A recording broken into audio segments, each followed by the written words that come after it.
যেটা তিনি ছেড়েছেন আল্লাহ তাআলা তার জন্য তার উত্তম বিকল্প আল্লাহ তাআলা তাকে ব্যবস্থা করে দেন।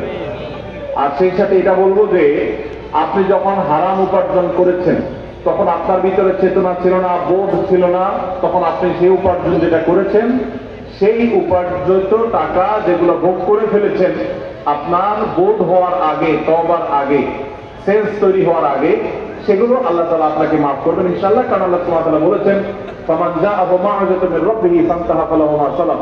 কেউ যদি আল্লাহর নসিহা উপদেশ আসার আগে এরকম কোন সুদি কারবার করে থাকে তাহলে আল্লাহ তাআলা সেটা তাকে মাফ করবেন। তবে আপনার তওবার পর আপনি হারাম এবং হালালের এই যে উপলব্ধি, এই সেন্স যখন এসেছে, তারপর যদি আপনার কাছে কোনো হারাম উপার্জিত টাকা আসে তো সেটা আপনি গ্রহণ করবেন না, সেটা আপনার জন্য ভোগ করা জায়েজ হবে না।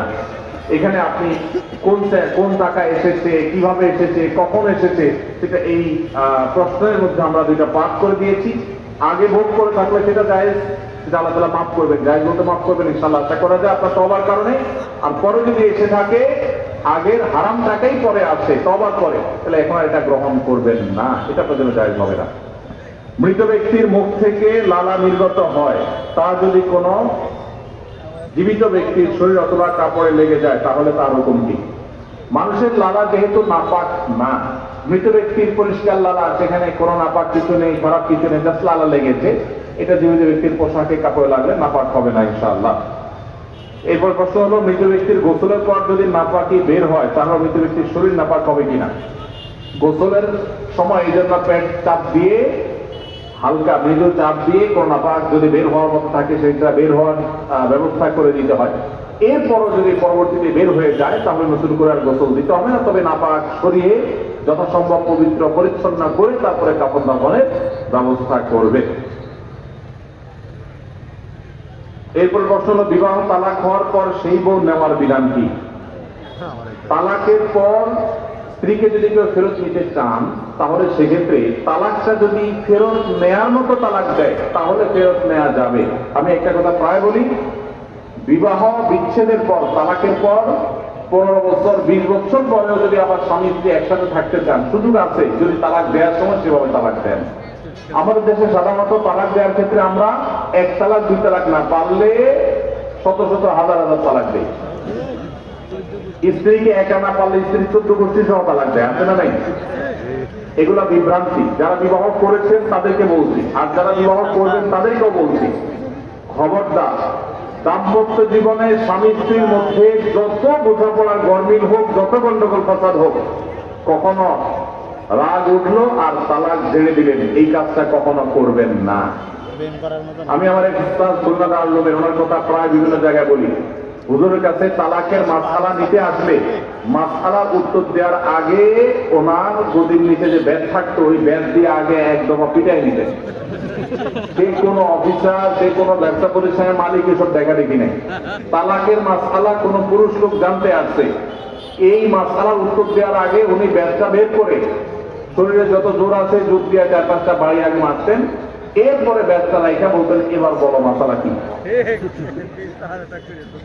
কারণ চুন থেকে নুন খসলেই তালাক।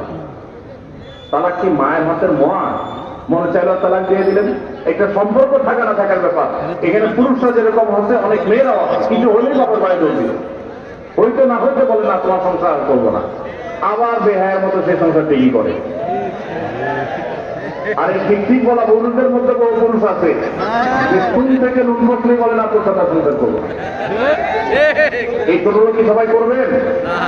যুবক ভাইরা যারা আছেন, খবরদার, দাম্পত্য জীবনের প্রথম দিনগুলো, প্রথম বছরগুলো অনেক কষ্টে যায়, পরিবার হতে চায় না, স্বামী স্ত্রীর মধ্যে নানা বিষয় কেমন লাগে, মায়ের কারণে, বোনের কারণে, ননদের কারণে, শাশুড়ির কারণে, বাইরের লোকের কারণে নানান ভুল বোঝাবুঝি তৈরি হয়। দিন যত অতিবাহিত হতে থাকবে, যত পারিবারিক জীবনটা সামনে এগোতে থাকবে, লাস্টিং করতে থাকবে, সন্তান বড় হতে থাকবে, ইনশাআল্লাহ দেখবেন এগুলো সব হারায় যাবে। যারা ধৈর্যশীল তারা সবর করে, যারা অধৈর্যশীল তারা আগে ভাগে রাস্তা দুদিক করে ফেলে। এই জন্য ধৈর্য সহ্য ছাড়া কখনো পারিবারিক জীবন টিকানো সম্ভব নয়। ঘরে ঘরে তালাক হচ্ছে, আমি তালাক নিয়ে একটা লিফলেট তৈরি করছি, ইনশাআল্লাহ সেটা অচিরেই হাজার হাজার মানুষের কাছে আমরা পৌঁছাই দিব যে বিবাহের আগে তালাক সম্পর্কে সতর্ক হন। বেশিরভাগ মানুষ তালাক দিয়ে এসে এরপরে চোখের পানি ফেলে, এসে বলে হুজুর দিয়ে ফেলেছি এখন কি করবো। আপনি যদি 3টা তালাক দিয়ে শেষ করে থাকেন তাহলে সেক্ষেত্রে আপনার স্ত্রীর সাথে আপনার সংসার করার সুযোগ যদি নষ্ট করেন, গোটা পৃথিবীর সব হুজুর একসাথ হয়ে মক্কা মদিনার ইমাম সাহেব যদি একসাথ হন, আপনাকে আপনার স্ত্রীর সাথে সংসার করার সুযোগ দিতে পারেন না। কারণ ব্যাপারটা হলো ছুরি মারার মতো, আমার পেটে ছুরি মেরে দিলেন, এরপর আপনি জিব্বা কামড়াচ্ছেন, আফসোস করছেন। আফসোস আপনি করতে পারেন, আমি আর জীবিত হয়ে যাব না। দাম্পত্য সম্পর্কটা এরকম। এই জন্য খবরদার, রাগের মাথায় যদি ডিসিশন নেন যে তার সাথে আমি সংসার করবো না, তখন স্ত্রীকে কিছু বলবেন না। আমি যদি এজন্য বলি, রাগ উঠেছে পারলে একটা ধাক্কা দিলেন, একটা বকা দিলেন, একটা ভালো কথা বলে বকা দিলেন, গালি গালান না, পারলে একটা চিমটি দিলেন। যদি আপনি অন্যায় করে থাকেন তাহলে আপনার বিচার করা যাবে। কিন্তু যদি তালাক দিয়া বসেন, তালাকুন জিদ্দুন না জিদ্দুন ওয়াহাদুন না জিদ্দুন, নবী সাল্লাল্লাহু আলাইহি ওয়াসাল্লাম বলেছেন 3টা কাজ ইচ্ছাকৃত করলে যা হবে, দুষ্টুমি করে করলেও তা হবে। আমাদের দেশে বিভিন্ন জায়গায় এক সময় ছিল, এখন আছে কিনা যাই না, অনেক এলাকা প্রশাসনের অনেক ভাইরা তারা বড় বড় সাইনবোর্ড লাগিয়ে রাখছে, রাগের মাথায় তালাক দিলে তালাক হয় না। দেখছেন আপনারা এই সাইনবোর্ড? কেউ দুর্ভাগ্য হয় না এই কারণে এরকম সাইনবোর্ড অনেক জায়গায় আছে।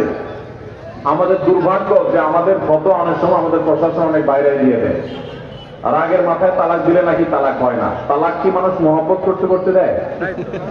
স্ত্রীর সাথে মহব্বত ভালোবাসা আতিশয্যে তালাক দিয়ে দেয়? তাহলে তো দেয় রাগের মাথায়। তবে শরীয়ত বলে রাগের মাথায় আপনি ব্যালেন্স হারিয়ে তালাক দিয়ে পরে আফসোস যেন করতে না হয়, এই জন্য আপনাকে সবর করতে হবে। তালাক দেওয়ার ডিসিশন নিয়েছেন, স্ত্রীর একটা মাসিক পার হওয়ার পর্যন্ত অপেক্ষা করতে হবে। আপনার মুখ দিয়ে তালাক বলে দেন জি না, তালাক দেওয়ার নিয়ম শুনেন, যেভাবে তালাক দিলে আবারও ফেরত নিতে পারবেন কখনো চাইলে, সেটা সুযোগ কখন হবে। আপনি সিদ্ধান্ত নিচ্ছেন না আর একসাথে আমরা থাকবো না, ওকে ফাইন, পরামর্শ করছেন বন্ধু বান্ধব, বিচক্ষণ মুরব্বী, আলেম ওলামা, লয়ার সবার সাথে, তাহলে এবার আপনাকে অপেক্ষা করতে হবে। সিদ্ধান্ত নিলেন আজকে আর কালকে তালাক দিবেন জি না, অপেক্ষা করতে হবে একটা মাসিকে। মাসিক পার হবে, এরপরে পবিত্রতা আসবে। সেই পবিত্রতার পিরিয়ডে শারীরিক কোনো সম্পর্ক হওয়ার আগে আপনাকে তালাক দিতে হবে। এটা হলো তালাক সুন্নাহ। এভাবে তালাক দেওয়ার নির্দেশ, যদি দিতে হয় এভাবে দিতে হবে। কেন শরীয়ত এতগুলো স্টেপ অবলম্বন করতে জানেন? কারণ শরীয়ত এনশিওর করতে চায় আপনার তালাকটা খুব বিচক্ষণতার সাথে, বুদ্ধিদীপ্ত ভাবে, সুচিন্তিত ভাবে হয়েছে, ঠান্ডা মাথায় হয়েছে, বুঝে শুনে হয়েছে। আপনি এটা অ্যাবনরমাল হয়ে মেজাজ হারিয়ে আপনি মাথা গরম করে দিয়ে ফেলেননি। এটা নিশ্চিত করবার জন্য এতগুলো সময়, এতগুলো স্টেপ নিয়েছে যে একটা মাসিকের পিরিয়ড পার হওয়ার পরও স্বামী স্ত্রী একে অন্যের প্রতি যথেষ্ট আকৃষ্ট হওয়ার কারণ থাকা সত্ত্বেও সেই শারীরিক সম্পর্ক করার আগে আপনি তালাক দিচ্ছেন, মানে হলো যথেষ্ট যৌক্তিকতা আছে এবং আপনি খুব কনভিন্স